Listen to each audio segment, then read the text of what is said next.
Good morning. It's July 20th, 5:34 a.m. I didn't sleep well. I didn't sleep well at all. I went to bed. I'm not late, but like 10 maybe. And I kept waking up like it was 10, and then I woke up like at 1:30, and then after that I just kept waking up like every hour in the hour. So I didn't get much sleep. You could tell. Like bags under my eyes. And then once it gets to like, so I've been up I think like since 3 or 4. I couldn't sleep. I just couldn't sleep. And I just couldn't sleep. My body was aching too. My body was aching from all the, and I'm not even moving a lot of boxes. Like really, I'm not. Like I'm packing. It's usually like those big black bins from Costco with the yellow top on. You guys see them? Like that's what I fill up, and I fill up more than 2. But I only carry 2 out from my car. And you know, like my ex let me borrow like this flat dolly thing that he has. And I bought a little wagon thing to like carry other stuff because I'm being more mindful, right? I'm getting older. I'm not superwoman. So I'm just being mindful, right? Of how I carry things, right? I know to tighten my core. I know to use my legs when I lift. Like I'm being smart about what I can carry and what I can't. And I really have this goal to get out of there by the end of this week. Probably won't happen. Probably next week, which will be perfect because it'll be another full week. And I really appreciate that I'm house sitting at a place where there's a saltwater pool because it really helps. It really helps like my muscles and to be in that salt water and just feel it, you know. And I left home yesterday and I was gonna leave my roller. I have a roller, like a hard black roller that I use to like massage my muscles. Oh, it feels so good. It feels deliciously like painful. It's deliciously painful. That's how I can best describe it. I have a high tolerance for physical pain. I really do. And this really, it's like magic. So I was gonna leave home without it, and I was like, don't you be, don't. I actually have it right here. But it's delicious. It's delicious in how it feels. But I used it yesterday a little bit, and still. But anyways, I kept waking up, and every time I would go back to bed, it was the weirdest dream because it's just like I dreamt of this like this log mansion. Not a cabin, it was a mansion. And I'm like, where did I've seen this before? Where? I can't remember where. And last night I watched, I mentioned I don't watch a lot of movies. I don't watch a lot of TV. but there was this movie called The Best of Me. I hadn't seen it in a long time. I don't remember what it was about, really. Then I got triggered. I was like, let me shut this sucker up. Let me shut it off. Let me shut it off, really, because it you know what it's about? It's about the guy who didn't feel worthy enough, right? Who didn't feel worthy enough for love, really. So I shut it off. I was like, no. I'm not gonna watch that. But anyways, in that dream, that log dream, is a mansion. And every time I would wake up and go back, it'd be back at that log mansion, but it was with a different guy. And these are all men in my life, like men from my past. Not that I'm all like, you know, these aren't people that I slept with or anything. These are just men in my life. Men that worry about me. Men that have shared with me. I was a little worried about you. And just thinking, like, realizing, really, it was this realization in and out of sleep.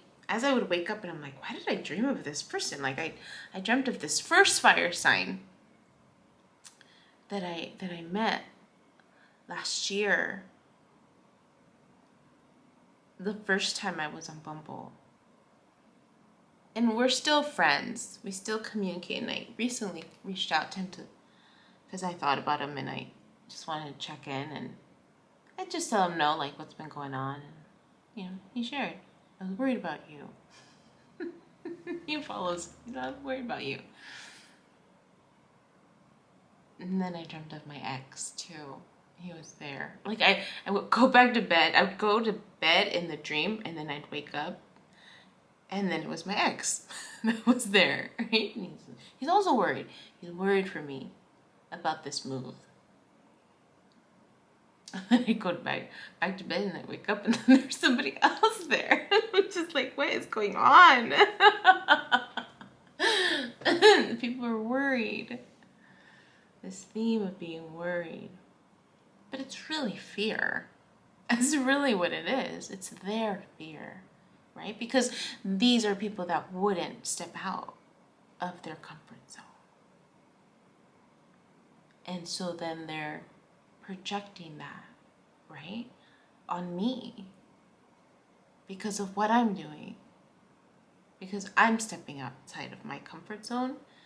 Because I'm doing things that maybe they only dreamed of doing, or maybe they never even considered of doing, right? Because of their sense of wanting to be stable, wanting to be rooted, wanting to be grounded, wanting to not move from where they're at.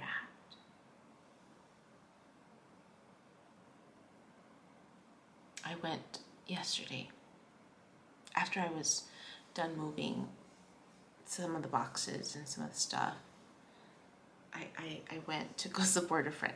I was so proud of her. She's always been afraid of the water. Always been afraid of the water. And she has kids and she's just like, how am I going to save them if something happens to them? And you know, it's the summertime. They want to go to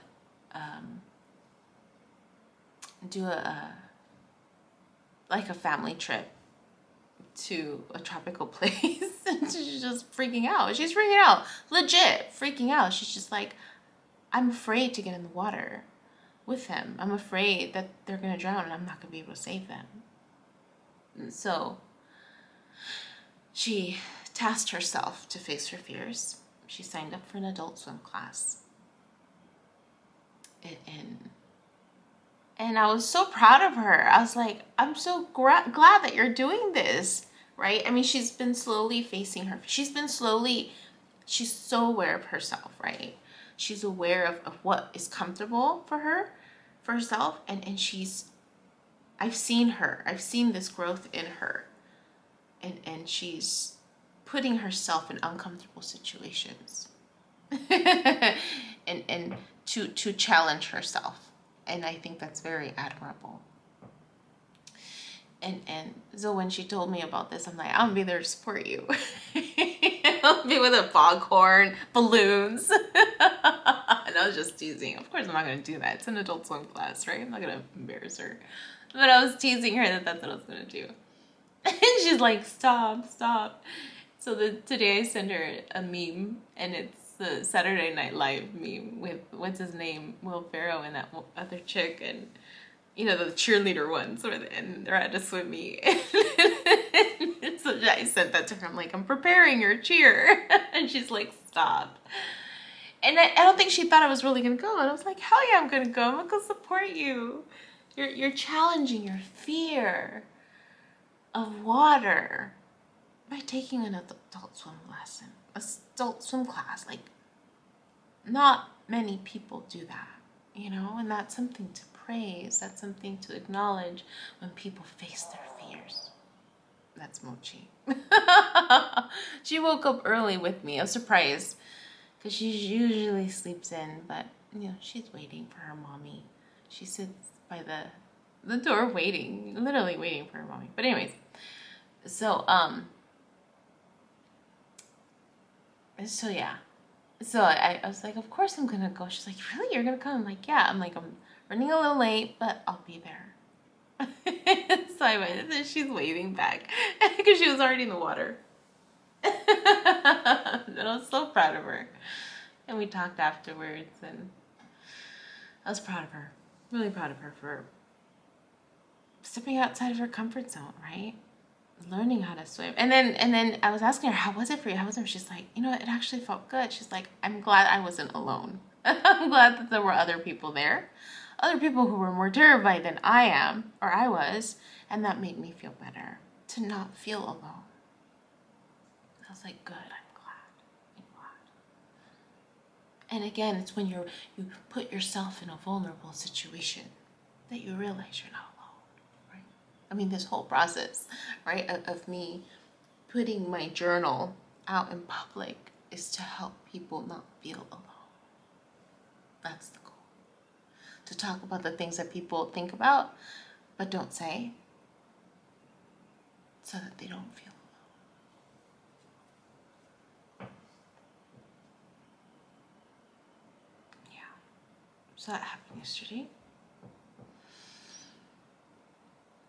And so this morning, Dana, Tarot Time with Dana, she posted the weekly message. I'm just so fascinated with how things just unfold when it comes to tarot, and just,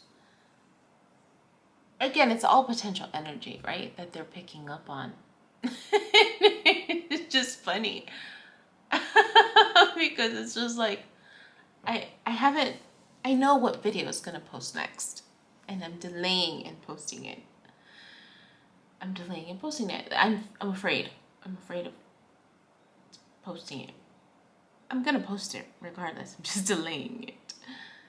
And so right now there's these nice long weekly pauses in my postings for July.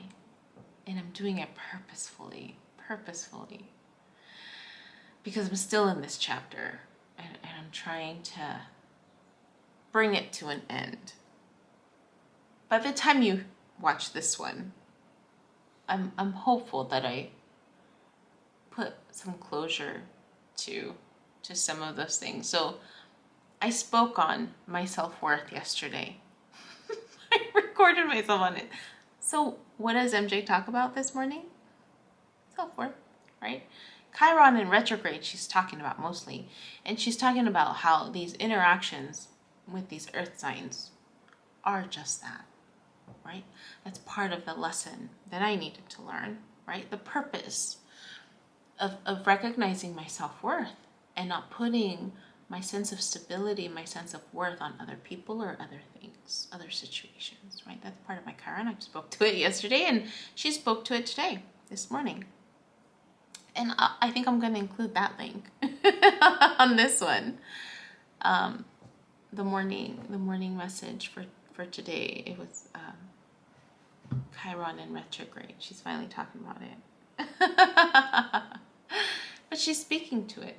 She's totally speaking to the situation. It's incredible, the connection. It's just incredible. Dana, I was initially talking about Dana, Tarot Time with Dana. So her weekly, and hers are a little harder. I'm not going to post hers because she doesn't timestamp hers. So she does a weekly tarot for all the signs. So I listened to my sun sign Gemini. I listened to my ascending sign Libra, my north node Leo, and usually I stick to those three. Sometimes I'll do my moon Capricorn, but lately I haven't. Yeah, lately I haven't. Oh, I don't know if I mentioned, I found out my Black Lilith is in Scorpio. And it's in the 8th house also. Wait. Yeah, it's in the 8th house. I hope I wrote that down somewhere. I'll probably look it up again. But why was I talking about that? Oh, I don't remember. But Dana, Tarot Time with Dana, she talks about, she's talking about the video that I'm going to post this week. So it's a weekly energetic reading for all the signs. But she's talking, so the cool thing is, right, these tarot readers, they pick up on the energies and then they group you, right? Because it's a collective one. And so they're like, some of you are dealing with this, some of you are dealing with this, some of you are dealing with this, right? And it's up to you to discern which category you fall in, right? So I'm just laughing this morning, in and out of sleep, right? As I'm listening to her. Because she's just speaking situation again. It's really cool. It's really cool. Like, we don't realize the impact that we have on the collective. We don't realize the impact that we have on each other, right? Even with our thoughts. And that's one thing that I appreciate. She did meet Gemini. And she talked about the importance of our thoughts. You don't have to necessarily do good deeds to raise the energetic vibe or frequency around you. All you have to do is have good thoughts. And I'm like, she's so right. Everything starts with your thoughts, right? Your beliefs. I mean, in therapy, that's classic CBT, right? Your thoughts affect your feelings, which then will affect your actions. And it continues. It's a triangle. It's a triangle. Thoughts, feelings, actions. And it continues. It's a ripple effect, right? Regardless of which way it goes, it's a ripple effect. So she's talking to that about the power of our thoughts, right? How we manifest things. If we're low vibing and constantly like, why me, or projecting our negative experiences on other people or other things, or F the world, right? Why does so-and-so have to die? Or F this, right? Why do I have to keep being in so much pain? Or, I keep getting these illnesses, right? Or this person doesn't value my worth. We're putting it on other people, and that's low vibing it, right? That's without even us realizing it's that energy that we put out. Versus taking accountability, right? Versus owning our actions, versus owning where we are because of our choices, and taking that power back and saying, I can make a different choice for myself, and so this is what I'm going to do now to bring myself in higher vibe, right?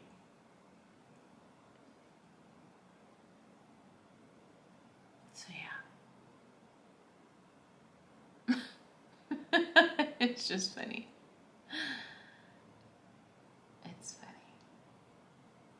I mean, for me, it's funny because I see the connection. I see the pattern. I like that I can see the pattern. I like that I can see through things. As hurtful as it can be when it's about me, right? When I see that I'm being stuck in a pattern. This pattern of disillusionment with people around me. And myself, really. I allowed myself to be disillusioned. Seeing the world a certain way and needing to learn that lesson, right? I mean, we each have our lessons to learn and we each learn it differently, and this is just how it's unfolding for me, right? For other people, it might be to another extreme. But for me, this is enough. This is enough for me to pick up on that pattern because I'm a fast learner. I can pick it up quickly. Now I'm just going to be more careful, right? Be more discerning as I continue to move forward on this path. I'm grateful for the lessons. I'm grateful for the people in my life. Even if I have to walk away from them, I'm grateful. They serve a purpose. They I serve a purpose. And I see that purpose, and that makes it, I can easily get upset at them, but I choose not to. I might be hurt. That's okay. Just grieving. But I'm grateful. And I will always love them. I think that's what I appreciate about my perspective, is that at the end of the day, at the end of the experience, at the end of the moment, I will always love them. I will always love them for the purpose that they served, for the lesson that I learned. So that, because in essence, it just helps me move forward. It helps me make a better choice the next time. And I have to be grateful for that. I choose to be grateful. I choose to look at life in that manner. So, anyways, 5:55. It's 5:55. I'm gonna go work out. Do my 3 miles, and then maybe jump in the pool right now as it's nice and fresh and cold, and then maybe jump in the pool later on and just take care of myself too. Oh, I have a phone call at 10. And just a letter of recommendations. That's right, I have a lot to do. All right, guys, have a good one. My name is Yubi, and in case you haven't figured it out, this footage is capturing my experience as I learn to navigate my personal spiritual awakening. I am learning that this experience is unique to each one of us. In whatever way we believe we are embracing living our truth, this just happens to be my journey. And despite me having a graduate degree and a license in clinical social work, this by no means is intended to replace any type of mental health advice.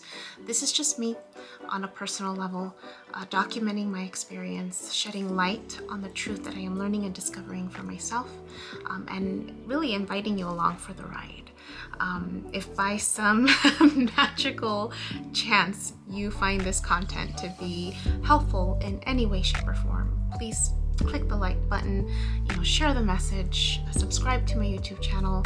I have an Instagram account, a personal one, and one specifically for this channel that you're more than welcome to check out.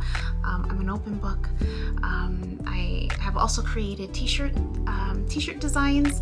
I'm wearing my favorite one right now, which is the North Node design, but I have that and other things that you can look at inspired by this process and journey, and I have the link in the description box as well as in the about section of my YouTube channel. So you're more than welcome to check those items out. Any type of support is great. Again, if you find this content really helpful or meaningful, sometimes when we take that step and be vulnerable, with showing what's inside our hearts and what's really our truth, we realize that we're much more connected than what we thought we were. And so I hope that as I'm living this experience and that you find some type of truth for yourself, or find some type of ability to heal in some way just by relating, just by knowing that you're not alone. That really has been my goal with this process, not just being able to connect with others, but really for my own healing. It's definitely been a therapeutic experience and a very creative one for myself. So I thank you, and I wish you all the best, and we'll see what else comes next for me.